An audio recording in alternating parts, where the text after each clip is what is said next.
Alright everybody, what's going on? Welcome back here to another live football reaction video, doing another recap of the Champions League, doing a recap of the Sevilla and the Dortmund game, and then we got the Porto and Juventus game, so I don't know where to begin, but right now, all I'm going to say is, first of all, let's recap the Porto and Juventus game, because this was an absolute shocker, man. First of all, man, what the heck happened to Juventus, man? Because honestly, dude, Juventus just looked absolutely terrible in this game, like, no other way to say it, man, especially with the way how Juve's midfield play. Like, bro, I don't get what the heck is going on with Juventus, because it's like they got Ronaldo, they have Aaron Ramsey, they got, De Ligt, they have all of these big name players, and they can't do anything with it. Well, I think the problem with Juve is that their midfield is just not as good as Real Madrid's midfield is, man. Because you see, this game proves my point that in order for Ronaldo to, in order for your club to win all of these Champions League titles with Ronaldo, you got to have a midfield, man. And that's why, and I keep telling people, that's the reason why Real Madrid were able to win all those Champions League titles, in terms of being able to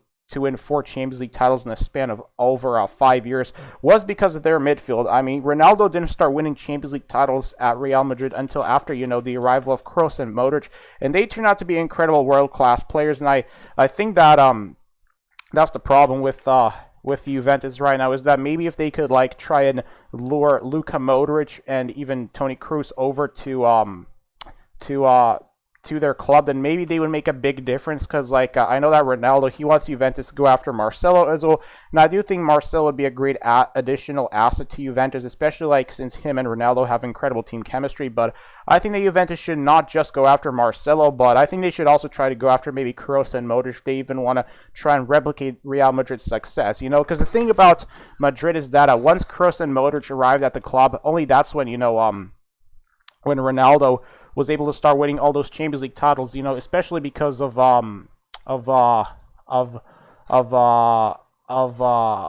I trying to say here? Oh yeah, because of just the chemistry that they brought to the club.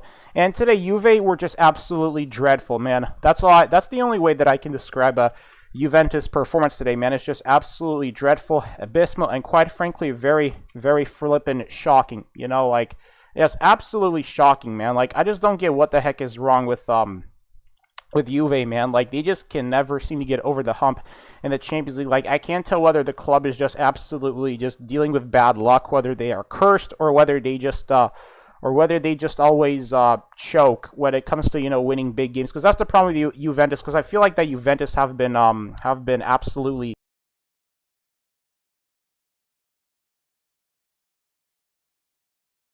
I feel like the Juventus have been absolutely choking a lot in the Champions League, and I think that's the biggest problem with this Juventus team, is that they just have a tendency of just absolutely, completely bottling it in the Champions League. And sure enough, today, man, they bottled this game away, man. Like, there's no other way to say it, man. Juventus absolutely just completely freaking bottled it tonight. And honestly, man, I generally believe that Juventus, like, I think that maybe in the second leg, Ronaldo is going to have a big masterclass. Because it seems like Juventus are way too dependent on they're like expecting Ronaldo to bail them out each time, but unfortunately, man, it's proven that it doesn't work like that, like how it worked in Madrid. Because you look at Real Madrid, and yes, while Ronaldo is able to bail Madrid out almost in every Champions League game that they play, in the knockouts and all that stuff. Right now with Juventus, it just doesn't work that way, because this is not Real Madrid. Like, this is a completely different club, and I think that Juventus are just trying to, replicate any sort of any ounce of Real Madrid's success, and that's why I think they just got way too overconfident against these teams, because they think because they dominated Serie A for so many years that it's just going to transition into success in the Champions League. But unfortunately, man, it's proven to not work at all. Seriously, like, that's the only thing that I can describe about Juventus tonight, and it's very shocking, man, because this is a club that's supposed to be winning all these Champions League titles, man, because it's like they have Ronaldo, they have all this talent, but the problem is they don't do anything with it. Like, so unless they actually do something with it, all those big name players they have in the club, like Ronaldo, De Ligt, that's not really gonna mean anything if you can't produce results with it, because it's all about producing results. Because Juventus need to be able should have no problem producing results with the talent they have. Hey, what's going on, Alden? How are you doing? Welcome to my stream. So, as I was saying, Juventus should have no trouble being able to produce talent with their squad, but unfortunately, it just seems like that is just completely otherwise. It seems like that nothing can ever go Juventus' way, and it's a big shocker, man, because I expected this Juventus team to freaking start competing, and I think that maybe just Juventus have been getting way too overconfident lately, like how they did last year against Lyon and then against Ajax the year before that. So I think that maybe just being too overconfident is kind of biting this Juventus team back, because there's really no other way to describe Juventus' lack of Champions League results. Because yes, when Ronaldo came to Juventus, I was one of those people that thought he was going to make it to another Champions League final. But unfortunately, man, unless Juventus is going to have a world-class midfield like how Madrid did with Kroos and Modric, then it's going to be insanely difficult for him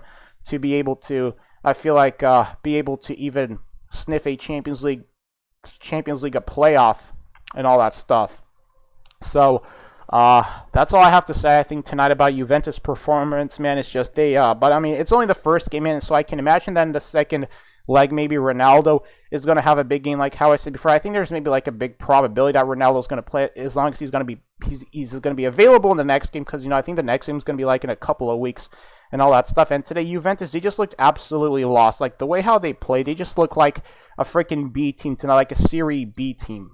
Like, that's just how bad I think Juventus played today. And I think that's Sevilla.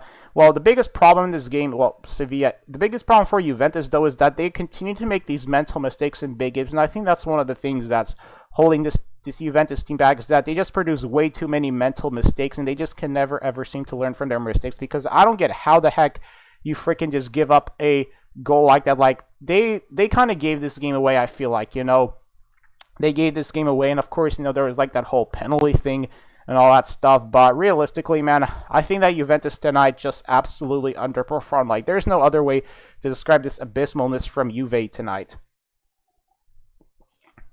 So I think that's pretty much all I have to say about the Juve game. So let's get into the Borussia Dortmund and Sevilla game, because honestly, dude, this was a hell of a game. And honestly, I gotta tip my hat off to Borussia Dortmund. I mean, Haaland today absolutely balled out. And I think that as long as Haaland is there for Dortmund, then Dortmund, I think, can be a dark horse team in the Champions League. Like, Dortmund are one of my top picks to be a dark horse in the Champions League this year, especially like with Haaland's incredible goal scoring opportunity. Like, Haaland can just make all the difference in the world for Dortmund, I feel like, because obviously Marco Reus had a pretty decent game too today, but Haaland, man, he's the main guy at Dortmund right now, because it used to be I think Marco Reus, but now Haaland has overtaken it. And right now Haaland, man, I think he's good enough to be on Brazilian Ronaldo's level in terms of revolutionizing the striker position, especially on Zlatan Ibrahimovic's level. Like, man, Haaland is without doubt the best player to come out of any I feel like Scandinavian nation. First it was Zlatan, but honestly, Haaland, best prospect to ever come out of Scandinavia ever since Ibrahimovic did back in a long time ago. And Haaland, he's without a doubt going to be, I think, the next Ibrahimovic, in my honest opinion, because I mean, his goal scoring record is just out this world, and you just can't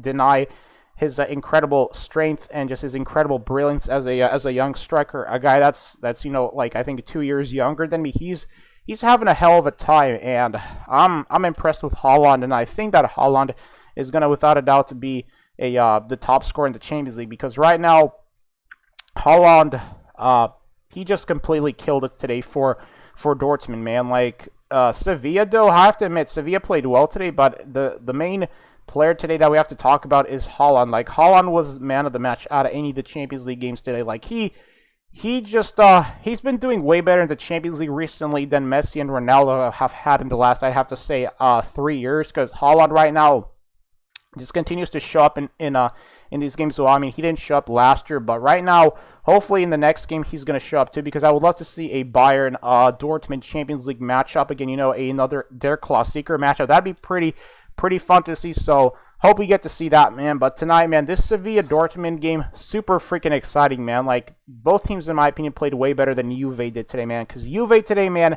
just were absolutely, they looked completely lost today, and there's no other way to describe just the abysmalness that Juve showed today. But Sevilla and Dortmund, what a game this was, man. Great freaking game. Haaland was absolutely all over the pitch today, man. His movement, his speed, it was almost similar to a mixture of Ibrahimovic and Ronaldo, because that's how good I think Haaland can be. So yeah, I think that Haaland, he definitely deserves the hype and all that stuff. So anyways, guys, I think I'm gonna end this stream here because I got some things to do here. You know, I just thought I'd come on here and do a quick recap of these Champions League games and all that stuff. So thank you to everybody. Shout out to my stream, man. Make sure you like, comment, subscribe.